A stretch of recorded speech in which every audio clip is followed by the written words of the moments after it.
Today I'm going to show you how to make my delicious native jollof rice. I already have a native jollof rice recipe, but this is updated and it is so good, so yummy, and I thought this was the perfect moment to share this recipe with you.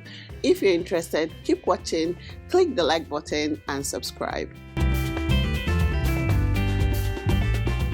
These are the ingredients for our native jollof rice, not a lot.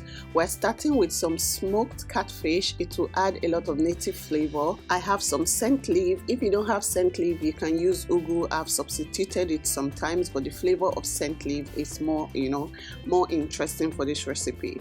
I'll be using rice as well. I have red onion for this recipe.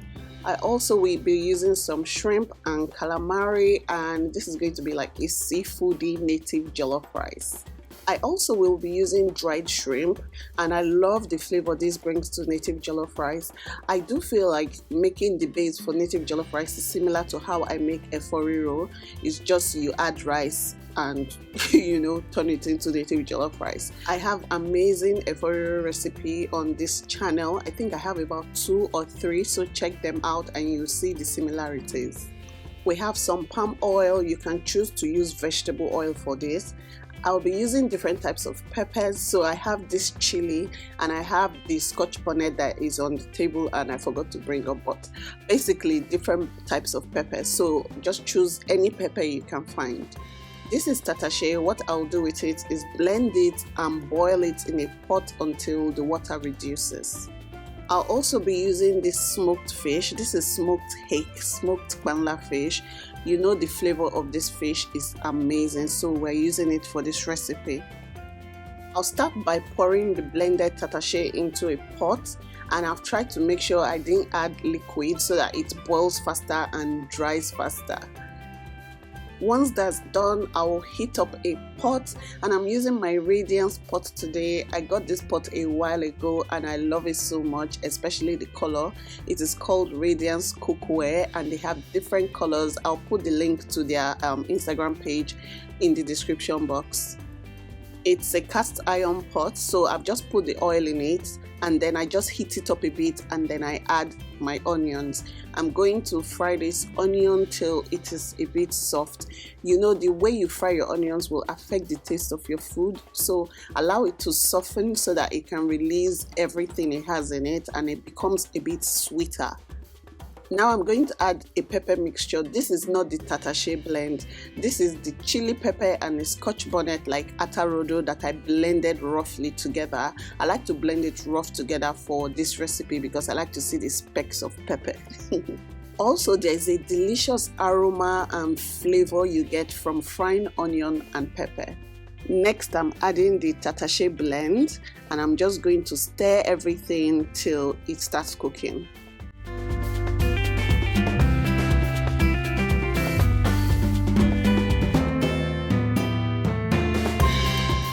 Next, I'm adding the dried crayfish. I already soaked it in water to get rid of the dirt, and then I'm adding the dried catfish as well, and then the deboned banla fish, and I'm just going to mix everything together. So I want it all to cook together before I put the rice.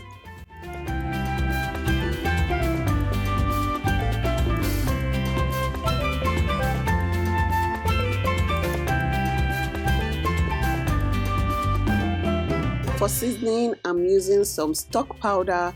I'm also going to add some salt. You don't need a lot of seasoning for this dish because the fishes already provide all the flavor, and we're going to use some shrimp and calamari later. All of these are flavors. You can choose to use iru for this recipe, but I did not want to. Iru will also provide additional seasoning. Now that the sauce is cooked, I'm going to add my washed rice, and I'm just adding it batch by batch so that the sauce is enough for the rice. So I'm just going to stir fry everything for about 2 to 5 minutes before I add water.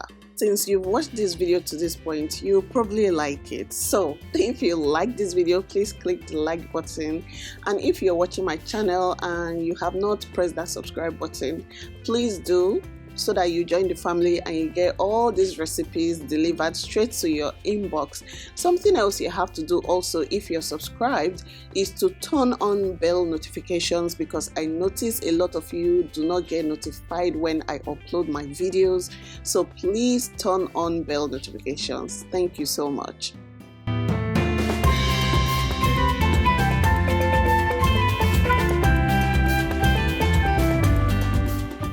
Now I'm going to add enough water to cook the rice.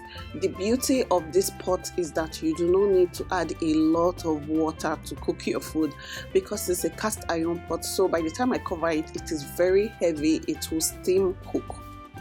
While the rice is cooking, I'm going to season the calamari and the shrimp. So I'm just adding stock powder and some salt.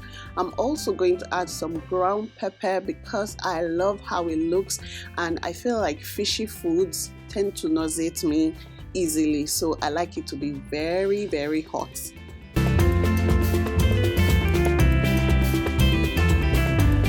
I'm going to heat up a pan, add some vegetable oil, and then add the shrimp and calamari as it has been marinating for a bit, and I'm just going to stir fry this, and it just releases a beautiful, delicious aroma.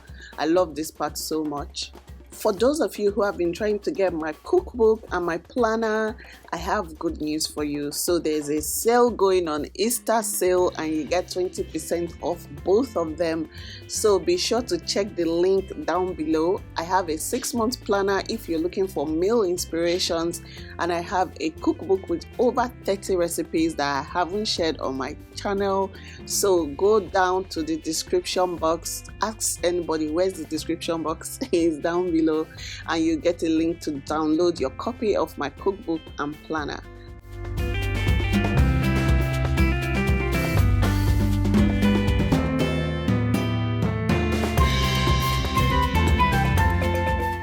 Now look, our rice is ready, but we're going to take it to another level. We'll add the calamari and the shrimp, and don't you want to take a bite right now? It looks so good.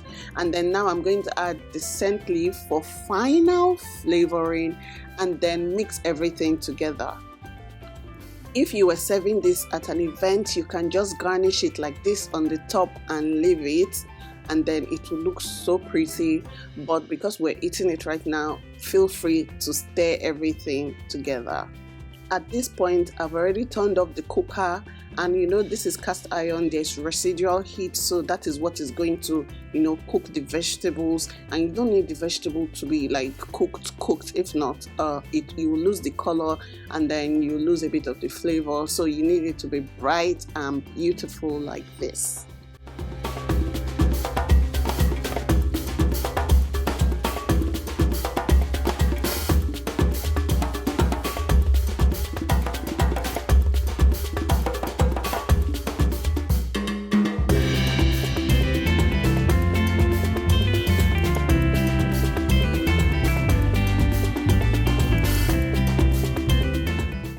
Present to you my delicious seafoody native jollof rice.